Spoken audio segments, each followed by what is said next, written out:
Biden. We will begin with statements by the presidents. Thank you and good afternoon. Excellent that we have this kind of a big hall in the castle. Plenty of you here. First of all, Joe, Mr. President, I want to thank you for visiting Finland. We have had possibilities of meeting each other quite often during the... I like it here even better. Yep. And by the way, first time we met also in Helsinki, I was the Speaker of Parliament when you visited. I remember. So we have had a lot of discussions during the last couple of years.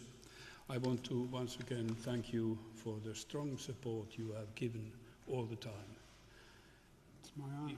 The new era in Finnish security policy has begun, and you will be one of those who wrote it to history.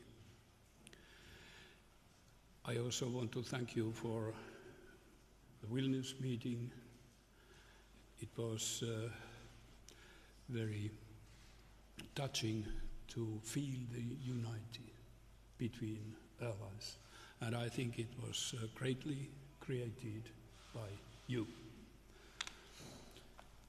We had possibilities of discussing bilaterally today.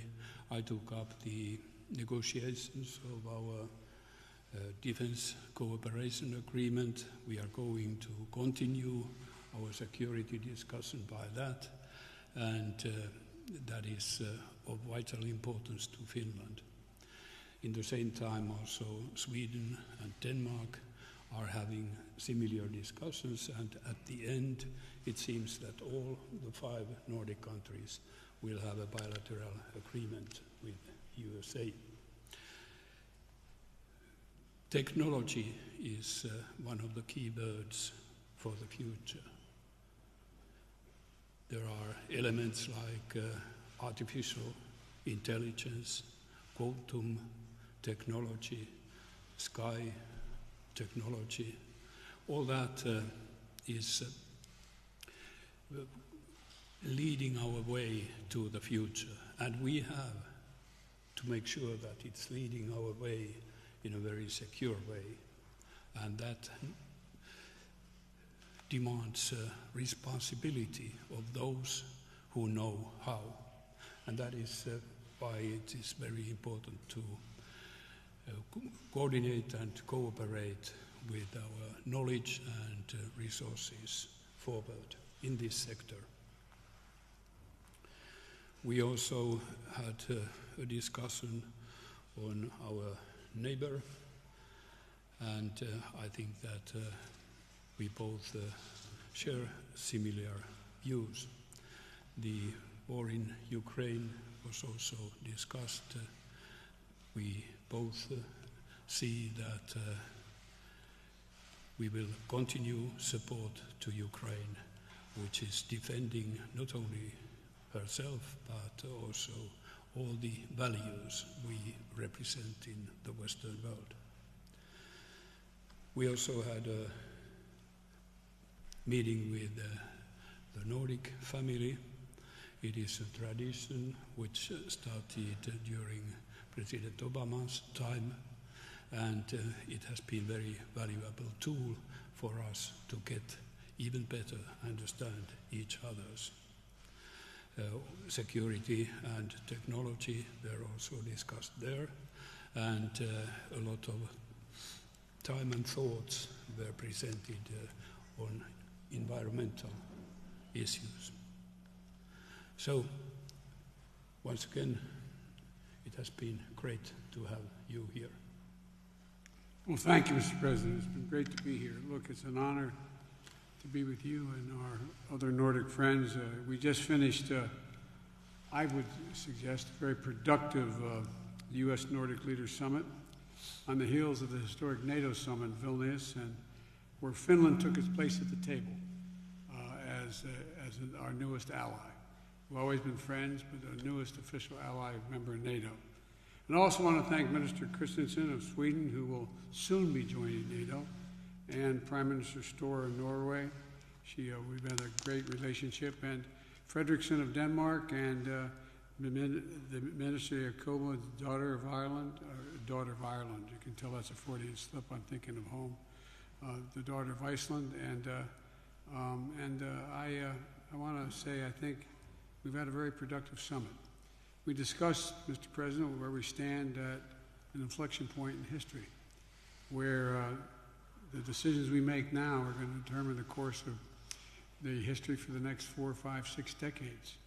And this week we affirmed how Finland and the United States together with allies and partners are working in lockstep to set us on a stronger, safer, and more secure path, not just for Europe, not just for NATO, but for the world. In Vilnius, NATO met with 31 nations for the first time. We showed the world that our alliance is more united than ever, and soon it'll be 32 allies, thanks to an agreement with Turkey to move Sweden's accession protocols forward. And as capable partners and committed democracies, both Finland and Sweden are going to add significantly to the strength, security, and unanimity of NATO. And a stronger NATO makes the entire world stronger. Mr. President, as your ally, we want the people of Finland to know the United States is committed to Finland, committed to NATO, and those commitments are rock solid.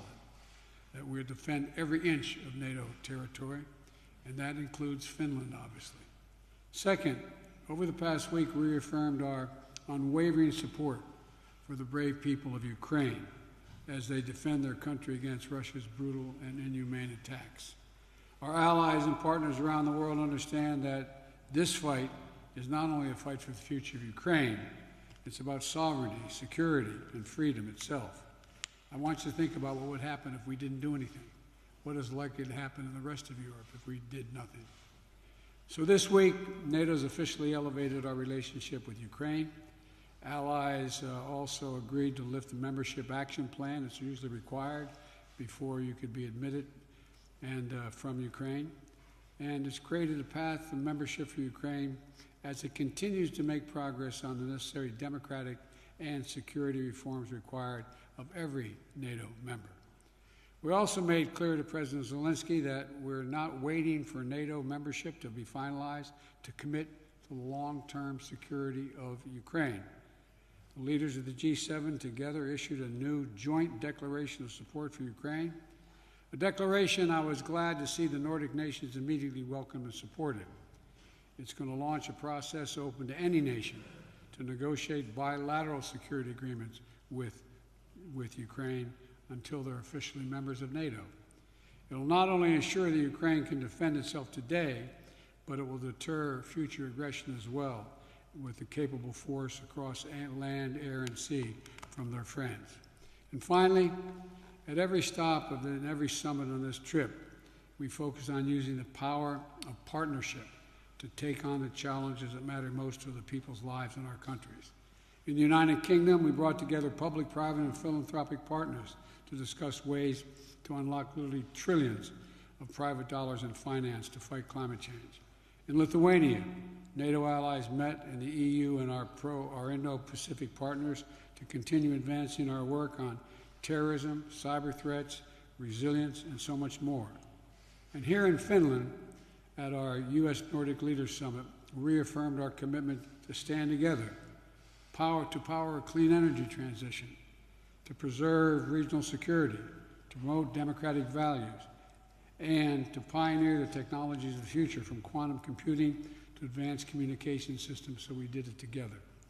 Mr. President, at this critical moment in history, this inflection point, the world is watching to see, will we do the hard work that matters to forge a better future? Will we stand together? Will we stand with one another? Will we stay committed to our course? This week, Finland, the United States, and our allies and partners said a resounding, loud yes. Yes, we'll step up. Yes, we'll stand together. And yes, we'll keep working toward a stronger, safer, and more secure world. So, Mr. President, thank you again for having me here, As partners, friends, and allies, I look forward to our work together in the years ahead, and it's been a real pleasure getting to know you even better. Thank you. Thank you. Now we have time for questions. Shall we start with Yle and Ida Tikka? You. Finnish Public Broadcasting Service. My question is for Mr. President Biden. The political volatility of U.S. remains a big worry for European partners. Meanwhile, back in Washington, a bipartisan group of senators has repeatedly failed to pass through Senate a bill that would prevent the U.S. presidents in the future from withdrawing from NATO without Senate's approval. What actions... I'm sorry, without what? I'm sorry? I didn't hear the last part of your question. In Washington, a bipartisan group of senators has repeatedly failed to pass through Senate a law that would prevent future U.S. presidents from withdrawing from NATO without Senate's approval. What actions will you take to assure Finland that the U.S. will remain a reliable NATO partner for decades to come? I absolutely guarantee it. There is no question. There's overwhelming support from the American people. There's overwhelming support from the members of the Congress, both House and Senate, in both parties, notwithstanding the fact there's some extreme elements of one party. We will stand together. The American people known since the end of World War II and the formation of NATO that our security rests in the unanimity among European and transatlantic partner, us. And so this is, no one can guarantee the future, but this is the best bet anyone could make. And my second question on that note to Mr. President Niinistö, hearing this answer that no one can guarantee a future, are you worried that the political instability in the U.S. will cause issues in the alliance in the future? Let me be clear. I didn't say we couldn't guarantee the future. You can't tell me whether you're going to be able to go home tonight. No one can be sure what they're going to do. I'm saying as sure as anything can possibly be said about American foreign policy, we will stay connected to NATO. Connected to NATO, beginning, middle, and end. We're a transatlantic partnership. That's what I've said. It seems that the President has answered your problems, but I have to tell you that during this process, I met approximately President many times, but I would say about 50 people from Congress and Senate. And I think the message was quite clear, quite united. And I have no reason to doubt about USA policies in the future. Let me say one more thing. We learned a hard lesson. Peace and security in Europe is essential to U.S. security and peace. The idea that there could be conflict in Europe among our friends and us not engaged has never happened in modern history. That's why we're staying together. Next question, President Biden. Oh, I've called on somebody. I'm sorry. Wall Street Journal. Andrew? Thank you, Mr. President. You've said that Ukraine shouldn't enter NATO until after the war is over. Are you concerned at all that those comments could motivate Putin to keep the war going or discourage him from entering peace negotiations? And is there a serious risk that this war could drag on for years? And do you see any path toward the war ending with Putin still in power? First of all, no one can join NATO while a war is going on, where a NATO nation is being attacked, because that guarantees that we're in a war, and we're in a third world war. So that it's not about whether or not they should or shouldn't join. It's about when they can join, and they will join NATO. The issue of whether or not this is going to keep Putin from continuing to fight, the answer is Putin's already lost the war. Putin has a real problem. How does he move from here? What does he do? And so the idea that there's going to be what vehicle is used, he could end the war tomorrow. He could just say, I'm out. But what agreement is ultimately reached depends upon Putin and what he decides to do. But There is no possibility of him winning the war in Ukraine. He's already lost that war. Imagine anyway, he's already lost that war. Just on the question of a concern about going on for years, is there a possibility that there's a stalemate and this becomes... I'm sorry? The question of whether the war could go on for years, is there a possibility there's a stalemate and it can continue for quite some time? Well, I don't think the war can go on for years for two reasons. Number one, I don't think that that Russia could maintain the war forever, number one, in terms of their resources and capacity. Number two, I think that there is going to be a circumstance where eventually President Putin is going to decide it's not in the interest of Russia, economically, politically, or otherwise, to continue this war. But I can't predict exactly how that happens.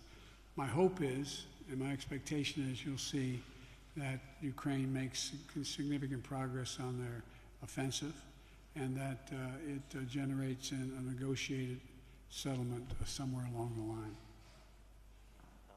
And I have a question for the Finnish president, but I would be remiss if I didn't raise my colleague Evan Gershkovich, who's been in prison for more than 100 days. And I just wondered if you had an update on the process for trying to get him out of prison, and if you're serious about a prisoner exchange. Well, I'm serious about prisoner exchange. I'm serious about doing all we can to free Americans who are being illegally held in Russia or anywhere else for that matter. And that process is underway.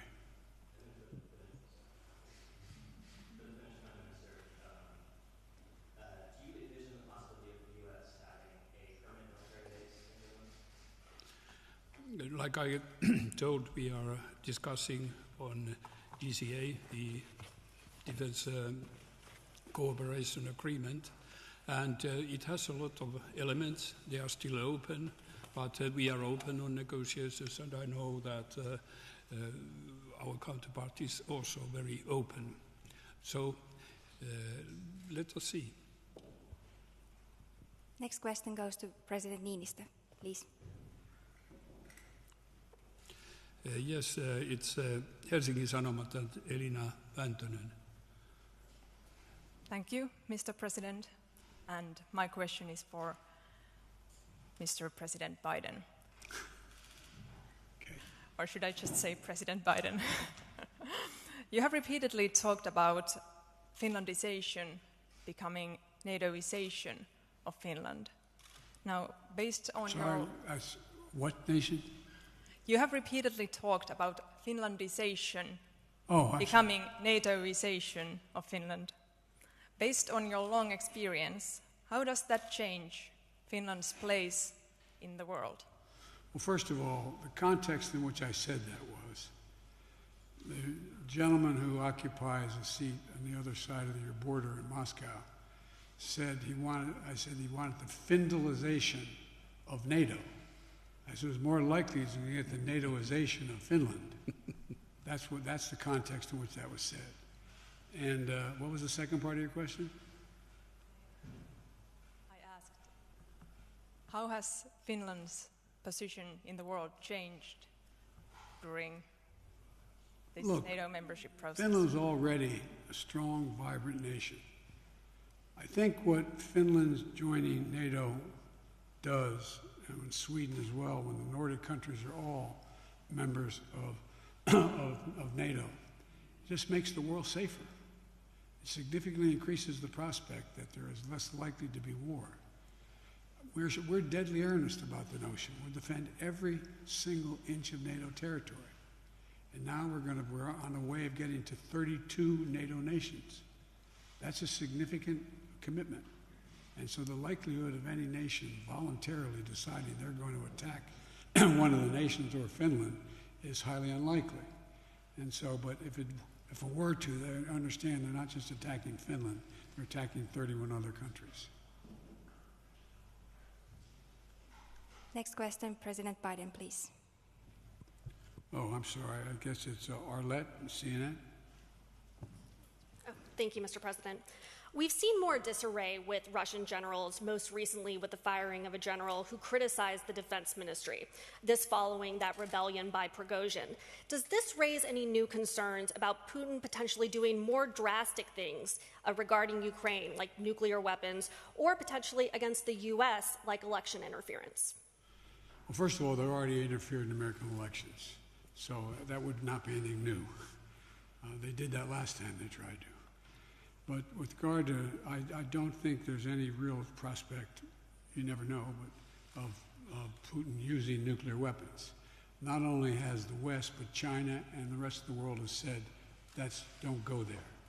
Don't go there. Number two. Number three, I think that determining what happens to Prigozhin, what happens to Vilnius, what happens when we discuss this in Vilnius, is God only knows what he's likely to do. Well, I'm not even sure, we're not even sure where he is and what relationship he has. If I were he, I'd be careful what I ate. I'd be keep my eye on my menu. But all kidding aside, who knows? I don't know. I don't think any of us know for certain what the future of Prigozhin is in Russia. And so I don't know how to answer that question beyond that. And if I could also ask you something about happening back home. You're seeing the GOP grappling with tying abortion rights to defense issues, including a block on military promotions by Senator Tuberville. What does this say about U.S. military readiness? And would you be willing to talk with Tuberville to try to work out some solution? I'd be willing to talk to him if I thought there was any possibility of him changing this ridiculous position he has. He's jeopardizing U.S. security by what he's doing. I expect the Republican Party to stand up, and do something about it. It's in their power to do that. The idea that we don't have a chairman of the Joint Chiefs of Staff, the idea that we have all these promotions that are in abeyance right now, that we don't know what's going to happen, the idea that we're injecting into fundamental foreign policy decisions what, in fact, as a domestic social debate on social issues, is bizarre. I don't ever recall that happening, ever. And it's just totally irresponsible in my view. And I just think that, I'm confident that the mainstream of the Republican Party no longer does not support what he's doing. But they got to stand up and be counted. That's how it ends. And for President Niinistö, you've been working on fortifying the fence along the border between Finland and Russia. Is there anything that you're seeing recently that concerns you? And also, as a leader who shares a border with Russia, what more do you want to see done to deter Putin? During the beginning of our application process, surely we had to make sure first trying to figure out every possible negative action we might meet, and surely how we respond on that. And we were very careful on that work. So at the moment, situation is quite calm. Hope it remains as such. But I just want to tell you that Finnish people do feel more secure at the moment. We have 80% of population supporting NATO membership, and more than 80% who say that we will also protect our allies. That's the Finnish position. Thank you. This concludes the press conference. Thank you very much.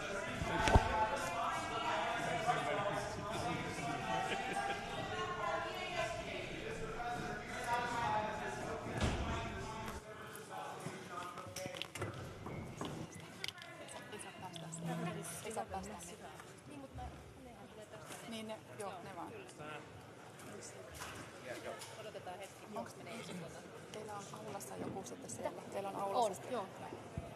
Voin varmaan siirtyä tähän ylempään. Nehän menee...